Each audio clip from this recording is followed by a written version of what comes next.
Yes? Yes, yes. All right. So, research article abstracts, detailed move analysis. Yes? So, this is just the outline. Yes, this is just the outline. Then you would have the whole week to read the second part of the chapter at home. And on Monday, we will work here in class with practical exercises, all right? Okay. For moves 1 and 2 together, yes, background plus purpose, we're going to study 4 different types of opening scenes. Oh, sorry, opening sentences. Yes? So you will see that there are different ways in which you can start your abstract. You can go back to the paper you chose at home and see whether you can identify what kind of first sentence you have. All right? A first sentence could be a real world phenomenon or a standard practice. A sentence could be just the purpose of an objective, like the one Francisco has just presented. Yes? An opening sentence could be the present researcher action, what the person did, or it could be a problem or an uncertainty. Yeah, so these are like the 4 main ways in which the first sentence you write can be used for, the main purpose it has within the abstract. Yes, when you go through the theory, you will see examples and you will understand better. All right. And then a question: is there a need to problematize in an abstract? For example, in one of them, from what we read today, we had some kind of problematization. I think it was the one read by Sophie and Anna or Jessie, I don't remember.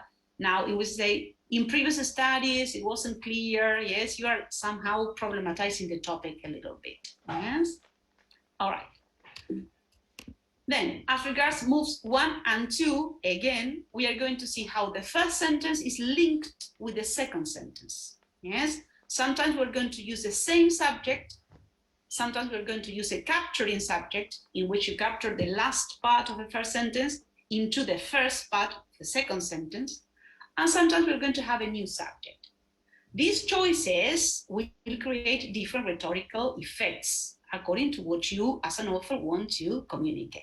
Yes, but we have 4 different types of opening sentences and 3 different types of linking sentences between sentences 1 and 2.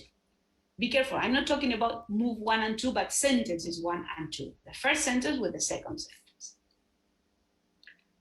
Then, for methods, we are going to focus on this part, how to compress the method description.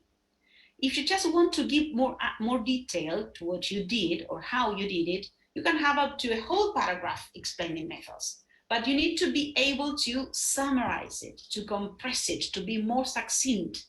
Yes, to join sentences together. Yes, sometimes this is achieved by means of using past tense and passive voice. This is not the only strategy, but it is one of the most used ones. Yeah, so the most important thing about a good or strong move 3 is that you need to compress the description of the methods. Because remember, the abstracts have a kind of certain length. They cannot be more than 300 words. So you need to be able to summarize methods a lot. And then move 4, there are like 2 main ways in which results are organized. Sometimes they go from general to specific, and sometimes they go from specific to general. This is something that you will have to see, where the findings are presented from general to specific or from specific to general. Again, it will depend on the number of findings you decide to include within your abstract. If you have only one important finding, that will be only one. If you have more than one, there you will have this possibility of organizing them in different ways. Then, when you have quantitative studies, like most of the ones we have searched for today, you will see whether you have numbers or just approximations, yes, within the abstract. What do you think for a reader in order to find it clearer? Is it useful to have numbers in the abstract or just the approximation to see most students, some students? I'm not talking about the whole article, I'm talking about the abstract,